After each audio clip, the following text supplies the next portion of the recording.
introduce you to Jane Williams, who's Director of e-learning for medicine and dentistry at Bristol.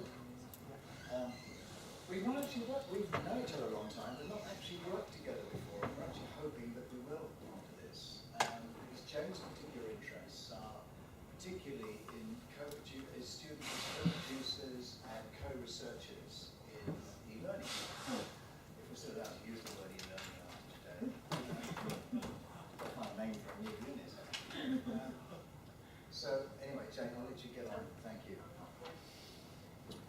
Thank you very much, Terry, and thank you very much for inviting me here today to speak. It's always great fun to come and chat with Terry and exchange ideas about what we're up to. And as he says, it'd be great if we could maybe after today think about how we might collaborate a bit more. Maybe what I talk about is of interest to you at St George's or elsewhere, because I haven't aware that there are members from the medical schools here.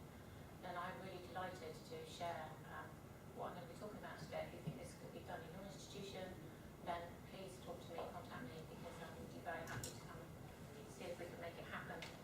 I'm going to carry on a similar theme to what's already been coming out, which is trying to move away from doing things for learners to do and consume, and move more to the learners actually doing things for themselves and developing their own, designing their activities, perhaps in a very deliberate way.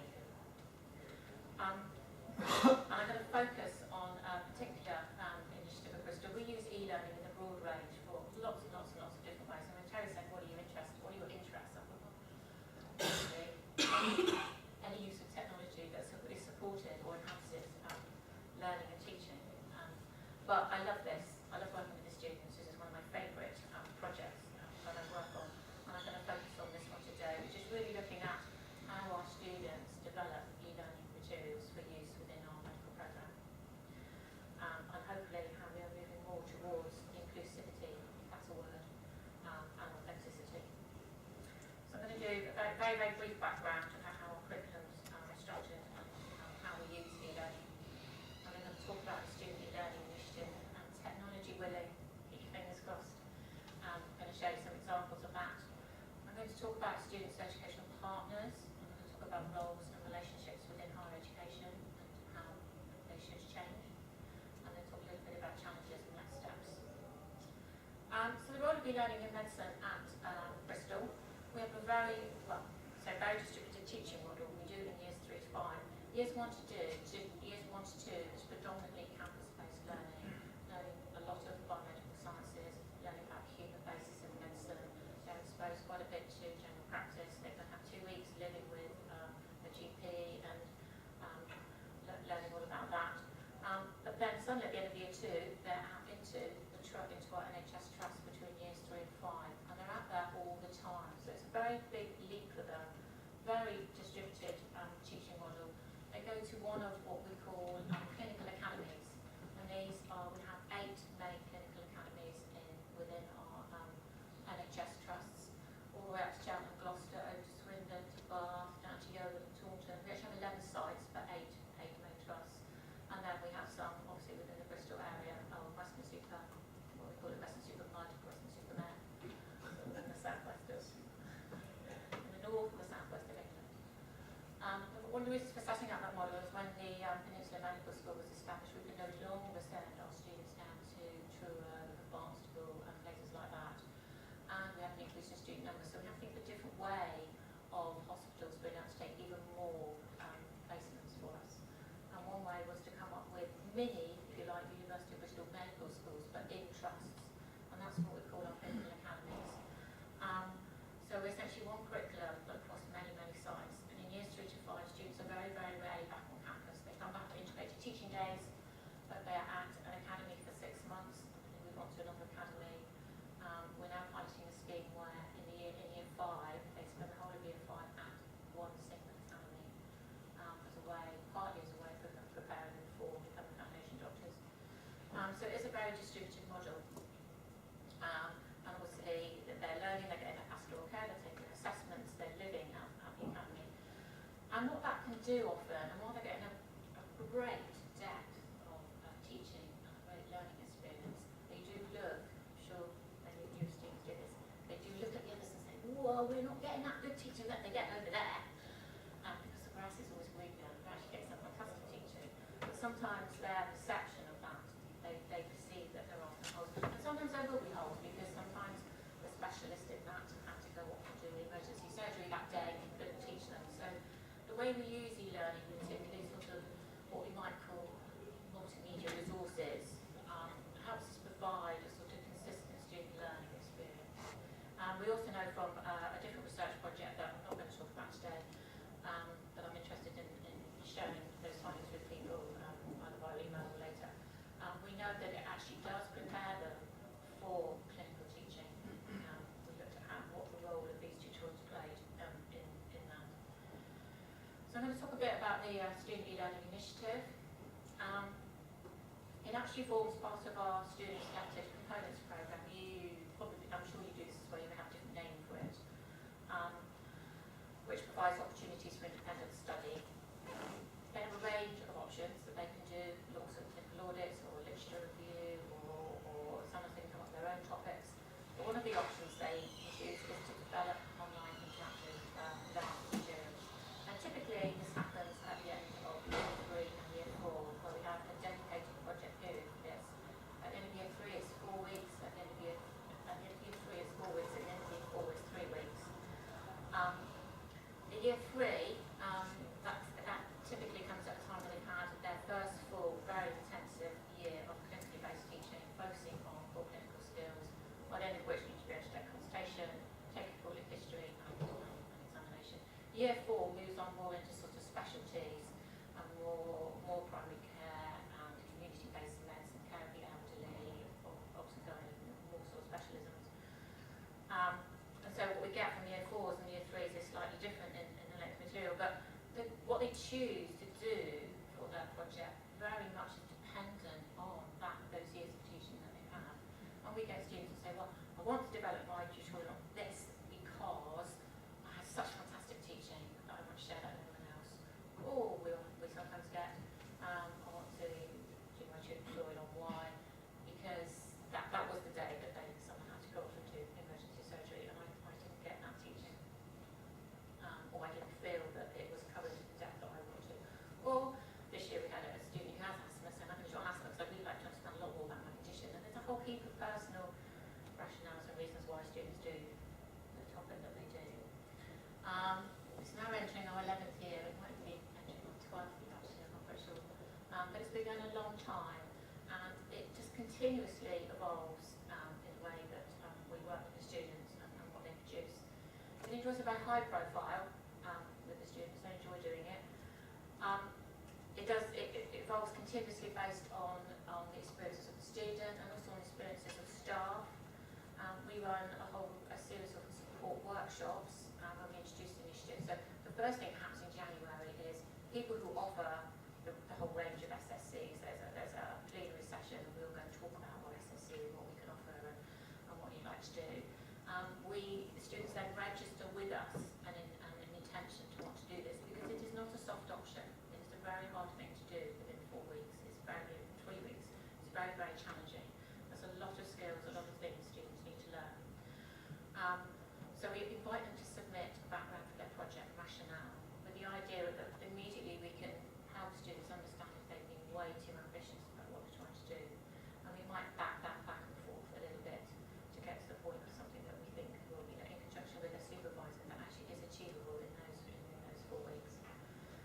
During the 4-week period, there's a drop-in. There are drop-in surgeries every Tuesday afternoon where students can come if they've got technical problems. The week before the 4-week session, we also run a workshop for them where we go through things around. We give them education theory in half an hour. I do copyright consent in 10 minutes. I do really good copyright consent in 10 minutes flat. And we talk about how to design good questions. So we give them a little bit of background into that, and then we have a platform course with lots of FAQs on as well. But it is still very much their work and an independent project. They start from needs analysis from hopefully to full evaluation of what they've achieved. The student motivation behind this is that materials are integrated in the curriculum and students actually use materials that students before them, the students that they know and our friends with have done in previous years.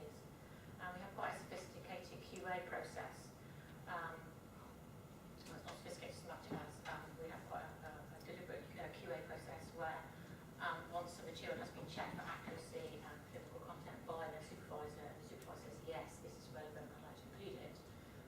We then come along and work with the student to make any other changes, which might be technical, or maybe that we're still trying to clear some copyright on some materials that the student wanted to use, those sorts of things. We do have a student prize for innovation e-learning and medical education. It's not just for materials that come out of this programme, it is for general innovation in e-learning. That's worth £300, so that's quite a lot of money. So that motivates. The other thing that motivates them is they get a point on their application for foundation school. Sorry, that's wrong. That's not what I was going to say. I was going to say many of the students also get to publish what they've done. And of course, that is the thing that gives them a point on their foundation school. So there's a lot of wanting to do this, to produce good materials, to present at conferences, and get them on the way. This is a bit where I'm going to hold my breath, because I'm hoping this is all going to work. We've got a very weak, well, we've had difficulties with Eduroam this morning, so we transferred everything onto Luke's PC. Luke has been very helpful this morning. So I'm going to try and show you some examples that our students have made. I'm going to start by showing aloneness. This will work because actually it's on PC. This is Alona who produced a tutorial on basically on breath sounds. And typically students will develop lots of little learning objects and videos and animations and questions, but then embed it within a much broader sort of online tutorial format. So typically we'll have an introduction, custom aims and objectives, and users tutorial, and so forth. Now what Alone has done, which I think is really quite clever, I'm going to play this thing for you. This is what we should all sound like. Apparently I'm just a doctor, I'm not a doctor, not a clinical doctor.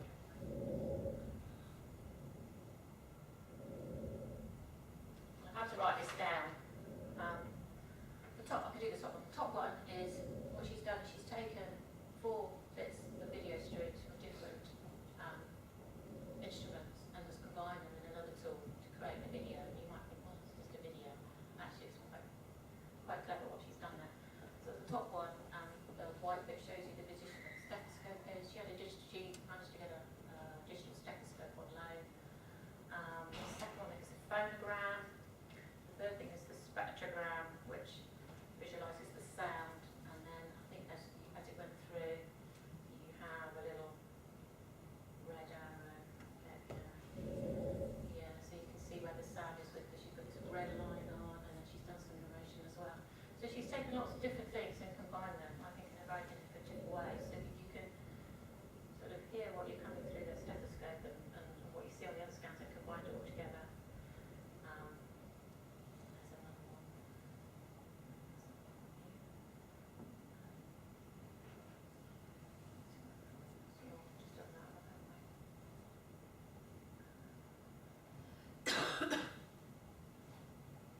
about the PSA and everything, but you can take a test.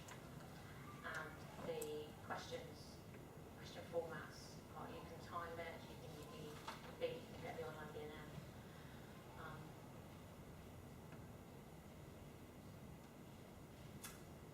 Is this going to work? Have internet, is it?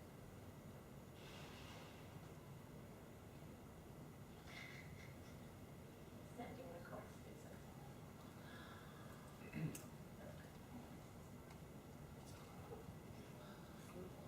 Yep. Okay. That probably means some of the others aren't going to work either. Let's see if I get. Okay. Okay. Looks like it. We'll go down to the next one actually. This is a tutorial developed by Ben Porter on ECGs, and this is one of the areas that our students always find very hard to grasp about how to interpret an ECG. Very often with technology, students can fall into the trap of taking a quite difficult thing, but sort of almost using the technology in a very traditional way, which actually doesn't then help when you're trying to tackle a difficult problem. And what Benedict's done is this is just a simple tutorial on ECGs. He has a tutorial that takes you through how to what to look for on an ECG and how to interpret one. And then he's got these ECG libraries. And he's actually used the tool Prezi to actually look at an ECG. And what he's done is you have, for each ECG, you can look at the ECG, so you can kind of go through areas and try have a go at interpreting it yourself. And then what he's done is he's added the interpretation. This is a 12-lead ECG of a patient with chest pain. The rate is approximately 70 beats per minute. Note that the auto counter has calculated the rate of 54 beats per minute. This is wrong. With regular ECGs, you cannot apply the large squares between RR complexes into 300 rule for calculating the rate, and the simplest thing is to take an average across the strip. A standard recording 12-lead ECG is always 10 seconds long, and therefore counting across this ECG there are 1, 2, 3, 4, 5, 6, 7, 8, 9, 10, 11, 12 ECG complexes. There are 6 lots of 10 seconds in 1 minute, so to calculate this patient's heart rate in beats per minute, you multiply those 12 beats by 6. 12 times 6 is 72. This patient's heart rate is approximately 72 beats per minute. Given that this patient's heartbeat is clearly irregular, Anyway, you get the idea of what's happening, you kind of move forward and I think that's quite a novel way. One of the reasons I wanted to do this online today is I wanted to show some of these products that have literally just come off the conveyor belt, if you like. We're still in the process of marking the pass fail list goes out next Monday to students, the preliminary pass fail list. So these are really hot off the press, so we've not yet sat down and looked at whether everything is absolutely accurate. So you may find out inaccuracies. We haven't started this lot yet, but I wanted to demonstrate the most latest products our students have used.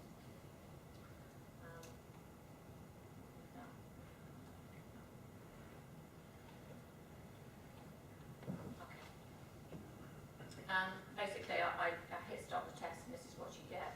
We're back to the prescribing skills assessment now, and within the prescribing skills assessment, there are different groups of questions, and so Finn has produced a question on each of these. I've deliberately not chosen one of the ones where you have to put in what measurement it is and how much, because I have no idea what to put in there. But typically, you'll get presented with a little case. A 48-year-old woman is advised to take sodium 75 milligrams oral daily after being found to have primary atrophic hypothyroidism. Monitoring options, I think you need to choose two here. Select the 2 most appropriate monitoring options to assess the benefit. Okay, audience, which 2 would you suggest? A. C.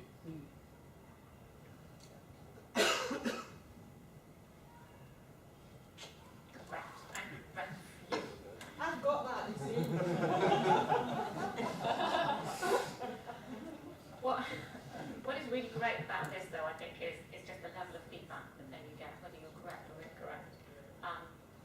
You then get an awful lot more feedback, and his use of feedback as another learning point, as another way of getting lots of information. So it's very describing skills, assessment driven, but it's giving you a lot of learning at the same time. So that's that one. I wanted to go through this. This is, it's not quite about education, but it does have decisions that you need to make.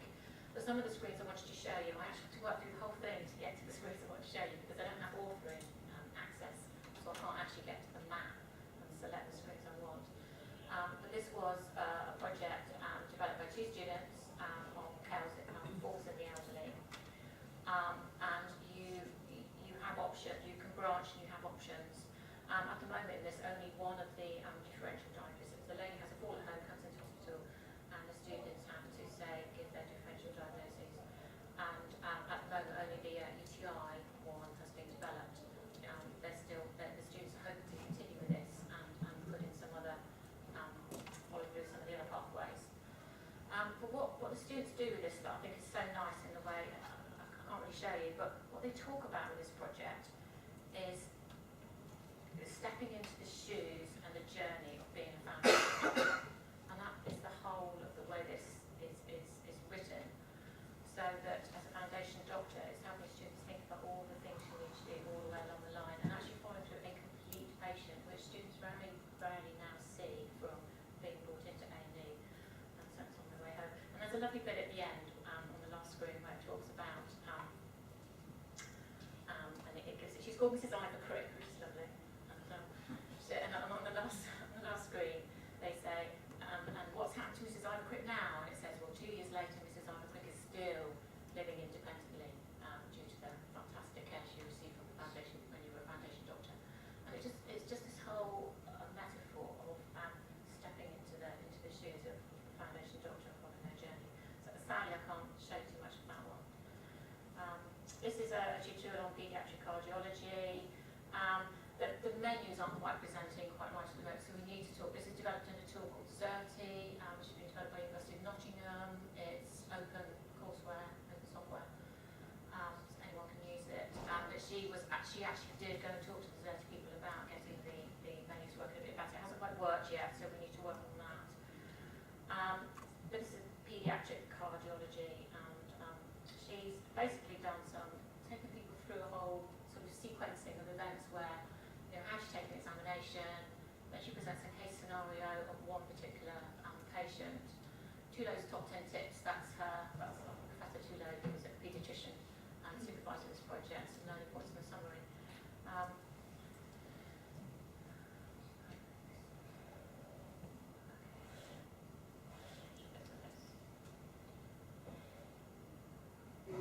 Oh. Can I take your place? How old is she? 9 months. And what's happened to her in the past? What's she been doing? She keeps having blue episodes where she goes really, really blue. That's good. Can I put your feet in your arms? And what happened when she was... I'm going to stop it there. Oh. It's the same video but with a bit of narration. Oh. Can I take your blood out?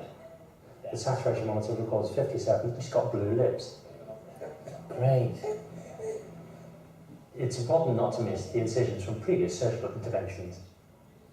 It looks like I'm just holding her arm, but you can see that my left hand is round her axillary pulse. A slow rising. Okay, so you can pick up the idea of that, and then she has a complete case as well where again there's Charlie. We all know Charlie very well.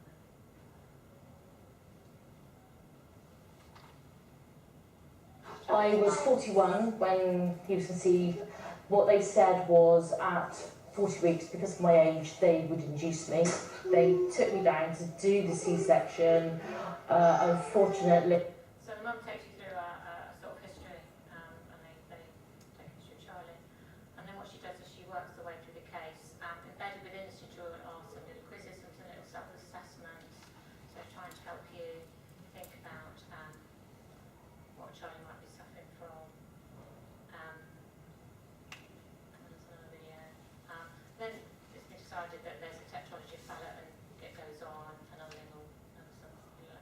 then she does other things like this, where you've got a picture of Charlie, and to learn about the management, but then she also, again, this might seem very simple, but it's quite a nice way of displaying this. She then kind of zooms out and into what's actually going on and looking at anatomical features of the difficulty. It's like a little case. I'm going to go back to my presentation now, because having everybody very kindly shorten their presentations, I better not overrun on mine. Oh, I think there's a bit of surgery as well, I think, at the end. So we have this whole complete. This video shows. So, this video shows.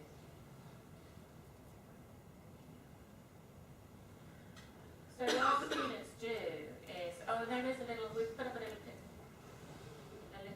put up a Pinterest now with lots and lots and lots of examples of these. Most of these tutorials, most of these materials are open.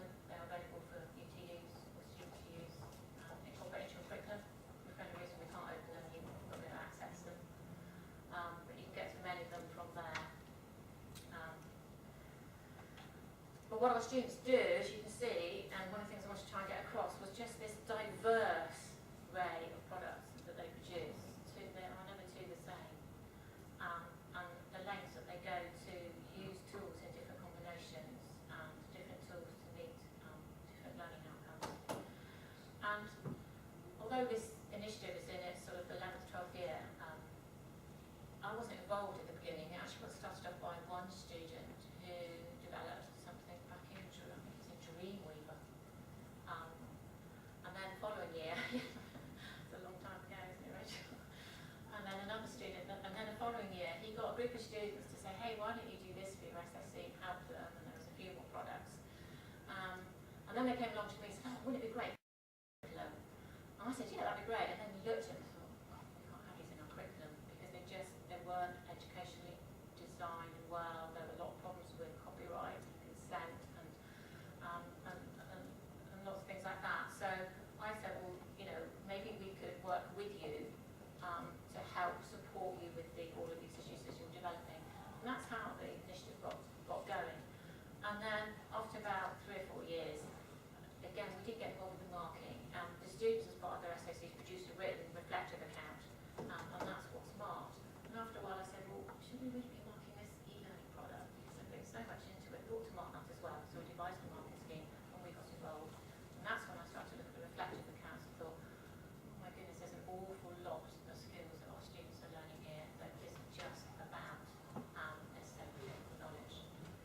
And these are the things that have come out of this. It's an extensive development, perhaps not surprisingly, of skills to do with literature searching, IT, project management, collaboration, in particular if they've worked together, collaborating with a supervisor. They pull in lots of people around them. They pull in clinical fellows, they pull in F1s, particularly when they're trying to think about how much content to put into their product. Educational theory and learning design, setting objectives. But particularly important, they're really developing lines of personal inquiry, and they're also really undergoing complex problem-solving activities and developing lots of skills there. In terms of new insights, then they are constructing new forms of knowledge. And as I was saying, that they're bringing together combinations of lots of different tools that to the user looks very simple, but actually there's been a big thing behind that and a lot of decisions. And really involved with real creative knowledge production. But also they're developing new e-learning development models, and we're learning from that. We see them do good stuff. We learn. And our e-learning materials are growing year on year, and the students learn from that, learn what's good and what they want to do. This kind of whole thing moves around. And as I said earlier, they get to publish. Ian had a paper published on his PSA, which showed quite high confidence levels for students taking the PSA between the pre and post test or carrying out that tutorial. He had that published in at Easter time. We had 3 students give papers at ASME this year. So there are a lot of opportunities for them to then learn about publishing and writing papers. And that kind of brings us on to this idea of students as educators. And as we know, F1 and F2 doctors all have to teach. This is a quote from the BMA, doctors have professional education to contribute to the education and training of other doctors. But when do our F1s, when do you as an F1 learn how to teach? Is that 4 weeks before you're let on to the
But teachers bring an experience and knowledge that is very rich and is very current. And some of our teachers do query whether students have the depth of knowledge required. But what do we mean by depth if we're aiming it at a year 3 or a year 5 or a F1? Students, on the other hand, spend an enormous amount of time getting the content right. They don't always, but they spend a lot of time getting it around. They go through a much more reflective cycle of development testing out on their friends, on their peers, with their F1s, with their supervisor, and they go to that much more rigorously than some of our teachers. I think they're inspirational, I think they're creative, I think they do a fantastic job, and they fill the gaps in our curriculum. And whereas the teachers will kind of do this broad coverage, the students come along and they kind of pepper our curriculum like this. And as an e-learning team, yes, we bring a wealth of e-learning knowledge and design, but actually they give us an enormous amount of new ideas as well, which we then use in our future practice. This is another quote from a student. To help me increase my own understanding of the topic, begin to understand the process of being a teacher. I felt an extra sense of responsibility that every detail of my tutorial had to be accurate if it were to be used to teach students. And also, there's nothing like learning something if you've got to learn it to teach someone else. And this is from Miranda and Dominic, who get involved with the student initiative. They take ideas and materials from a variety of sources and produce something that is very different, very much their own. For us, this represents a creative process working at its best. Our students provide us with a variety of inspirational professional products, and we've incorporated many of our ideas into our own online material development. We were invited to write this up as a chapter for a book. This was never intended to be a research project. The whole thing's kind of evolved. And when we were invited to write up this part of this book, I thought, I really need to go into the literature and have a look to see whether there's anything written that kind of supports what we were finding. And lo and behold, there's an enormous amount written. And these are some of the key things that we picked up. In particular, Angela Brew, who is from the UK but is now in Australia, talks about communities of inquiry. She talks about an academic apartheid between learning and research. Never the two should meet. But she talks about developing inclusive knowledge building communities between different roles between students and staff and support staff, and bringing research and teaching more together to form new knowledge.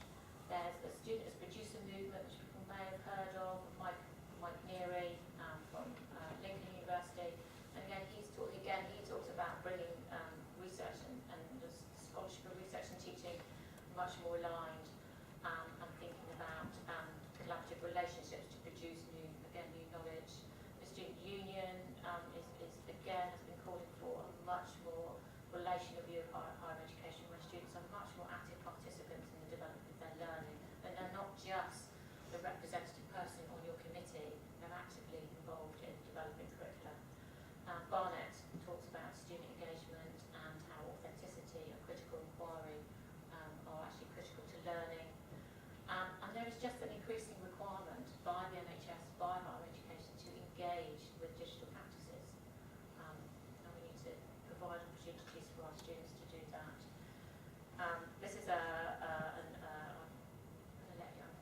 aware of time actually, but this was a quote from a student who talked about this partnership between him and his supervisor, where he felt he could bring something equally of value to the relationship and not feel that he was just a student and a learner.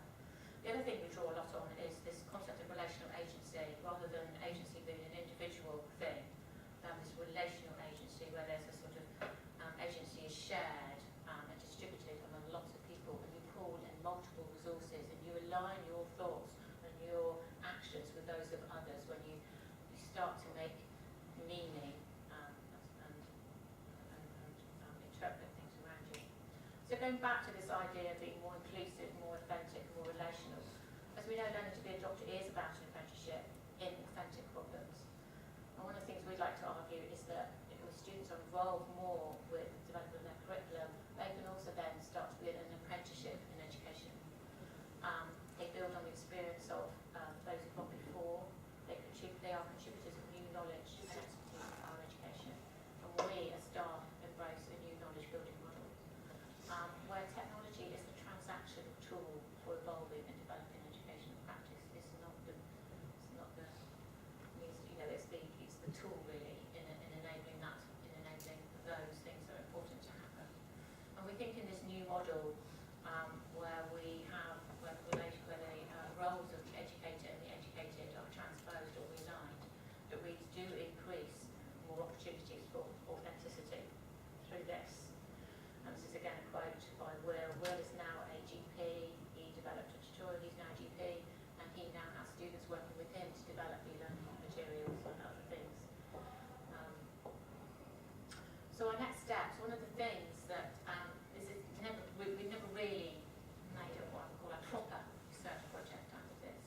One of the things that we were very keen to look at though were there any conflicts between the design outcomes of this? Because teachers for them want lots of lovely multimedia products to put into the curriculum.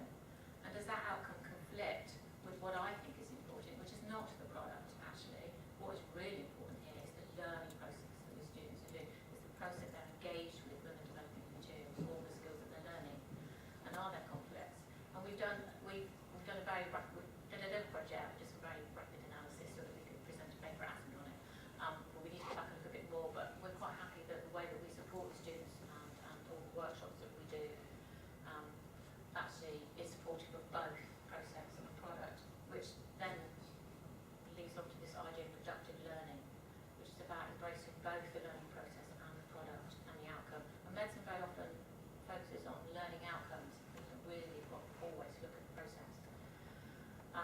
And the other thing we want to look at a little bit is we think there's some anecdotal evidence that there are links between when students are creating new knowledge, using tools and working with others, that actually we can start to see reflective practice actually being developed. And we'd like to take that forward more and have a look at that. And that leads me just to thank all our wonderful students. And happy to take a few questions.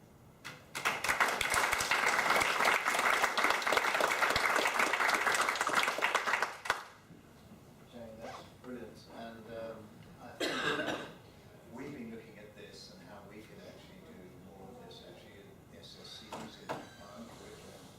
And Jane's incredible blueprint actually is a very good way to start.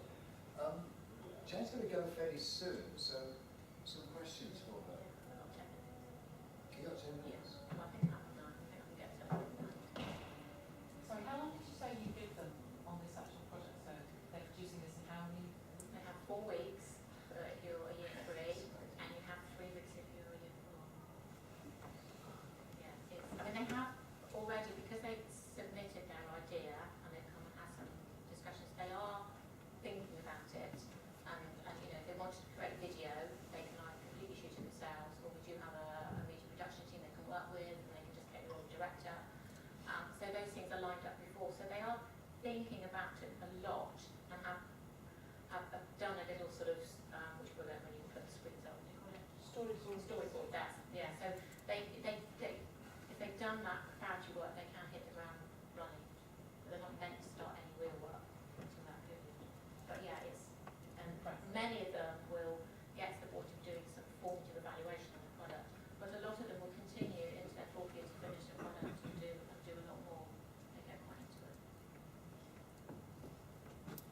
What are the costs associated with it, or aren't there any? It's all sort of absorbed. Well, it is all absorbed. There aren't any additional costs. We don't have to find real money, but it mainly involves our identity developer, Dominic, who tends to spend most of those 4 weeks supporting students and having queries. We wanted to try it this year, but we didn't get involved. We want to try more using social media next year to kind of get the students to be sort of having themselves a bit more, so that all the queries aren't just going straight into Dominic, so we can spread out those queries and they can start to answer each other's queries. But we didn't get that underway this year. But there's no actual additional cost, if you like. Who decides the tools? They decide the tools. It's the student who Yeah. decides the tools. So they actually research the tool themselves. Yes, we point them to the existing tools to help start off, but they will research the tools. I think at the moment it's River Create, XE and Xerti. Benedict used Prezi. We've not seen anyone use Prezi before. Interestingly, we've had 2 tutorials with Prezi in this year, and actually it's a great way to get over something that's actually quite text heavy. It's a great way to get over that. But they decide the tools. They use Camtasia to combine lots of video, but they choose them. I'm really impressed because of the concept that tapping into is the crowd. It's the crowd of really highly motivated, very intelligent students who are adding value to the core thread of the courses. But then there's the QA side. So is this accurate? Is it precise? Yeah. Is it meaningful? And the other thing I'm thinking of is all of the doctors that come out at the end are all going to be teaching because they're educated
maintain all the things the learners build and leave within your hands? Well, we do, every now and again we do think, well, that has been up there for a number of years, so we need to check with the supervisor that or a clinician, that specialty, that is still accurate. Sometimes they start to look tired. Sometimes the students will redo them. They tend, sometimes one of their choices will be, well, things have changed there, we need to update that, or that angle wasn't developed so well, so one of them developed that angle too. And in fact, a couple of products this year have also used these, have also pointed to materials or little videos within other products. But what we started to tap into in the last couple of years is we have increasingly every year we seem to get more clinical teaching fellows in our academy, so we've got about 20 of these now. And the minute they change in August, we've already sat down with them this year and said, would you like to get involved with this either as, you know, reviewing material or developing some or adding to it, or so we've started to use them as well to make sure things are accurate and current and alerting them to the fact that the material's there to use in their teaching. So I don't know if that really answers, because I think sustainability is difficult. This is one answer to it, get them to develop them. But so we're doing a bit more of that. I don't think we'll ever reach a point where all our curriculum is covered by energy tutorial. And that was going to be my question, is where do you put this? I mean, is it on a site? Because originally it used to be on a site for the students. Is it now integrated into parts of the curriculum where it's needed? It's housed within Blackwell's content management system, and it can get pointed to with Blackwell courses, but it's also surfaced onto a site called Hippocrates, they're fully available. But you don't put it actually into the curriculum, you put it into a site for the SSCs. Well, it is part of their curriculum. The students use that site. They now start talking about this website that Right. what I said we took away, I think. But there are also links into their Blackwell courses. So each unit has a Blackwell course, and the material is pointed to in there. It's also pointed to on the website. The reason for setting up the website was because a lot of our NHS teachers don't have access to University of Bristol, don't have access to Blackwell. And for those of you who've used Blackwell, it's quite, who've ever used Blackwell, if you don't use it regularly, it's not intuitive. So our teachers could not access things, so we made it open. I say that about them. Any more questions? Anybody want to do it? Just one quick question. You said that as part of the sort of journey from going through the course, the feedback they give you at the end is that how much of a positive experience it is, developing their learning theory and having them become teachers of the skills that they're talking about in the first place. But is that a large part of the recruitment of them in the first place, or do you pitch it as how do you convince people that it's worth doing beyond just its reputation as something positive to do? We don't actually do anything. I think word goes round that they like and enjoy. A lot of their reflective accounts often say that it concludes by saying, I found this a really enjoyable experience and I really want to teach now and I love it. Or some people do it to improve their IT skills. But I think word just goes round and they all come to this day where we present about SSC options. We tend to follow the one that's talked about being able to go sailing. So it's quite a hard sell when someone's talked about opportunity to go sailing as part of their SSC. But we still get 25 who come and do that. Mix up year 3 and 4. Do you think about how to link these through to your assessments? Because students are very, very strategic of that. If it's not aimed at a particular kind of SBA or MCQ, is there a disconnect potentially? Possibly. But what the students really like e-learning tutorials because they get instant feedback on things. Because a lot of them are quite, I didn't show too much of that today, but a lot of them have lots of interactive exercises and questions, drag and drop exercises, and they love the immediate feedback they get from that.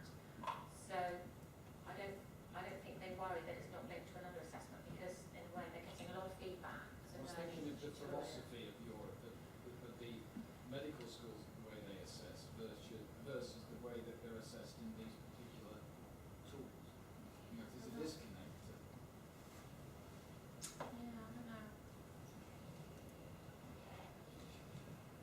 Yeah, just to add to that though,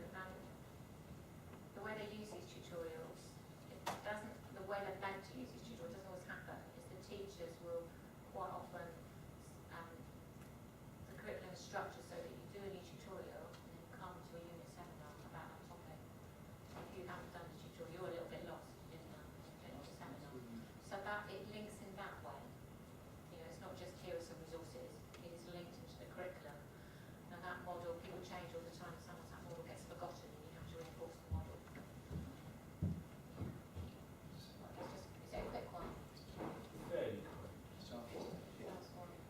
There's some fabulous resources new students have created. Just as an observation, they seem to be quite heterogeneous, and they seem to be kind of dotted around the curriculum. Does this become a problem for the institution that they want like the kind of house style, or well, we're not covering this interesting bit of anatomy? Or do you not really mind about that? No, I would not. No, we've never faced that.